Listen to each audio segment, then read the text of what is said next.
What is going on, everybody? Welcome to kind of a discussion video. Today I want to talk about my love for Star Wars Battlefront 2. Now this might be a bit of a lengthy video. I'm really not sure. I don't really have much planned for this, but to just express my love for Star Wars and Star Wars Battlefront 2. It might be, like I said, it might be lengthy. Also, I'm not reading from a script, so I may stutter occasionally and I may mess some things up. If that bothers you, feel free to leave the video. I'll completely understand. But let's go ahead and get into this. Okay, so Star Wars Battlefront 2. This is a game that launched in, if I'm not mistaken, it's November 16th of 2017. I hope I got that right. That was right off the top of my head. And it's a game where it got a lot of interesting reception. It launched, well, it was going to launch with a bunch of loot boxes, and it had a lot of controversy behind that. And the developers, they saw that, they removed it right before launch. I mean, I want to say they removed it immediately before launch. No, that was the, see, I already got my information mixed up. This is how you know I'm not reading from a script. This comes straight from the mind. Actually, they locked the main characters such as Luke Skywalker, Darth Vader. They locked them all behind a paywall, if I'm not mistaken. And the loot boxes were disabled shortly, I want to say after or before the game's release. And with that being said, this game had launched such crazy controversy that got involved with like the government, and there was like court meetings about loot boxes and gambling and all this other stuff. And it was a big thing. It was a really big thing. And this game was the first game to really catapult the loot boxes into the mainstream of politics and government and things like that. And it was a really big deal back then. And I stuck with this game from the very beginning. Since the conception of the beta, I've stuck with this game. Like I said, it's gone through a lot of ups and downs. That was a big thing when that first hit. And the developers, they took note of that and they decided to completely remove the loot boxes out of the game. And they wanted to work on the game's core mechanics, in the sense that they wanted to work on the game's main progression. By doing that, they had to essentially do open heart surgery on the game while giving consistent updates and giving us feedback and telling us what's going on. And in the early days of the community wasn't exactly the greatest. We had a community manager whose name I can't even remember, but he wasn't exactly active. He ended up leaving DICE, and then we got Ben Walk, which is our community manager now, and he has done a lot better job of communicating things to us. And it's been such a crazy ride with this game. We went from November, all the way to, I want to say, April, when we got our first, season. And because back then they were doing seasons. The first season, if I'm not mistaken, it was The Last Jedi. The second season was the Han Solo season. And it was kind of crazy because we were all clamoring for Clone Wars. Once January hit, I think we were all saying we want Clone Wars content. That's what we wanted. And we cried about that for a really long time. We said we wanted Clone Wars, and the first thing we got was a Han Solo season. And it was because they had to make this content out of obligation for the movie that was coming out, which was Solo: A Star Wars Story. And yeah, that pissed us off because we're sitting here like, you guys aren't even listening. We just asked you for Clone Wars. Now you're giving us Solo content that we don't even want. Looking back at it now, it makes sense why they did that, but we were just so frustrated. We didn't really get that much communication. They weren't even hinting at anything Clone Wars until I want to say it was the community transmission back in May. We got a whole bunch of information on stuff and what was going on, and it wasn't anything pertaining to the future. It was just information that was being conveyed for the game in a sense that they were fixing bugs and all this and that. There was some crazy bugs going on where one of the light machine guns, or not the light machine guns, Lord, one of the blasters in the heavy category was unbelievably overpowered. I mean, it was melting heroes in literal seconds. I mean, it was a death beam. It was like literally having the Death Star in the palm of your hands. And they had to nerf that, and then Palpatine became super overpowered, and then they had to kill switch him because he was killing people with lightning through walls. Like, the Palpatine was unbelievable. And they finally got around to addressing all these things, and then it came around that it came around that they released a community transmission, and in the transmission it just said Geonosis. And we thought that was so weird. And everybody's speculating, talking, saying, well, that's weird because Geonosis is it's just not a random word that pertains to Star Wars. So we're getting all hype, but at the same time, we're confused. And we're not, I wouldn't say we were getting hype because we didn't even, the developers at the time, we felt that they couldn't even give us the bare minimum of Clone Wars skins, let alone an entire planet. That was just no way that was going to happen.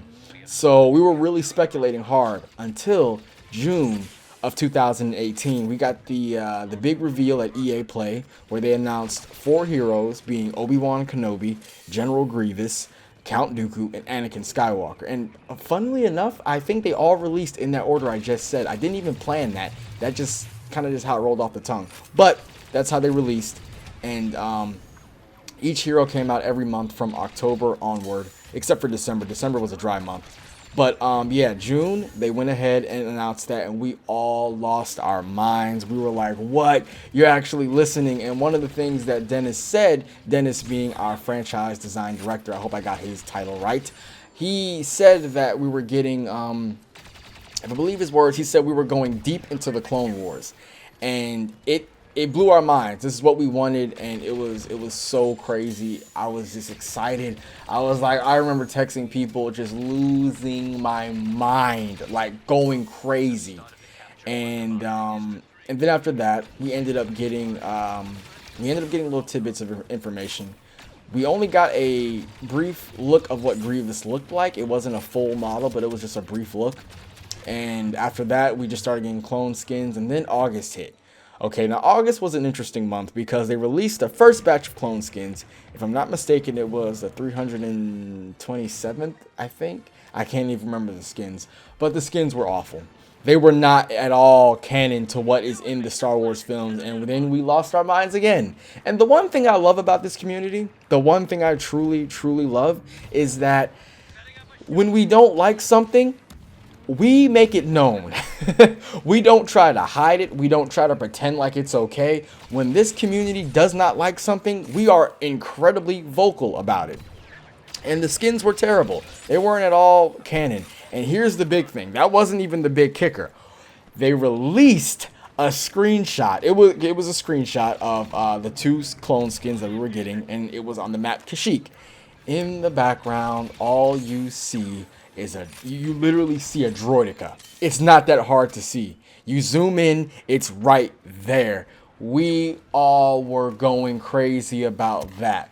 And it's like, so droideka's confirmed. And then Ben Walk, which is our community manager, he had to oh god, what is the word I'm looking for? Damage control. He had to damage control this. And he said it was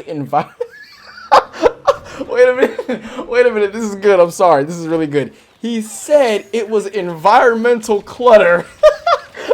He said it's an environmental clutter or a crash speeder, and that they have no type of anything replicating a droideka in their actual in-game build. It was the funniest thing we have ever heard, and that became a running meme within the community. Damn, environmental clutter or a crash speeder, that was gold. That was truly, truly gold. It was funny, but it pissed a lot of people off, and that was good. So, we just started getting updates month after month. I want to say in September, we got the squad update where they allowed us to be in squads. We also got an update back in January, or not January. We also got updates. Just every month was clone skins. October was the month of General Grievous. Following October, in November, we got Obi-Wan Kenobi and Geonosis. And just things started looking up for the community. We got better communication. We got more information about what was to come. We had minimal glitches and bugs. The game was in a pretty good place around that time. And then the big one that hit was Anakin Skywalker arriving in February. But what really hit home was that we were expecting a new game mode. And I forgot to mention that. I mentioned everything but that. Back in June, they basically announced that we're getting a new game mode being, well, we didn't know the name. All we knew it was what did they call it? I want to say it was a large scale, I forgot what they called the game mode, what they referenced it as, but it was basically meant to be conquest from what we knew. All Dennis said was that it was capturing command posts and taking down capital ships. That's literally all we knew. So that was supposed to come out with Anakin. Anakin was supposed to be released with, of course, as I just said, Anakin Skywalker, the Coruscant Guard, and if I'm not mistaken, it was the 501st, along with a bunch of clone skins that were being updated because of the trash ones that we had got later, later in the previous year. So that happened, and what was so big about that month was that it ended up being a shocker because the game mode got delayed. It was supposed to come out in February, but it didn't. And we got a community transmission that was news about news, and it was a bummer because I was really looking forward to this game mode. All of us were, and it got delayed until March. And it just sucked, you know, it really sucked. And we ended up getting the game mode in March, it being called Capital Supremacy. And basically this game mode is you start on the ground, you have to capture command posts. Whoever captures the most ends up flying to the enemy ship and destroying it. And it was good. It was really good, you know, and it still is good. Honestly, nothing's wrong with it now. I mean, there's a few issues with it now, but it turned out to be good. And so the game started from this place where it was ridiculed about loot boxes and all this and that, to now being in a much better place. And I'm honestly happy to be a part of this community. You know, it's like I said, it's been through a lot of rough patches. We've all complained, we've all just made our voices heard, and it's just an honor to be a part of this community. I know that there are a lot of ups and downs, and we may not all agree on everything, but I have a true love for this game. I've played it ever since the beta, and I'm absolutely in love with it. There's so many things I would like to change, and there's so many things I wouldn't change for anything. And I just cannot recommend this game enough. You know, a lot of my friends, they always ask me, how do I play this game so much? And it's because of the love that the developers have put in this game. Again, I know the game is not perfect. It has plenty of bugs and glitches. Lightsaber combat isn't exactly the greatest, but all in all, it's a game that I truly love, and it's a game that I recommend to all my friends. You know, it just has such good gameplay, and it's addicting, and it's Star Wars, and I just can't see myself ever really putting that down. So I would highly recommend this game. It's usually on sale for no more than $6.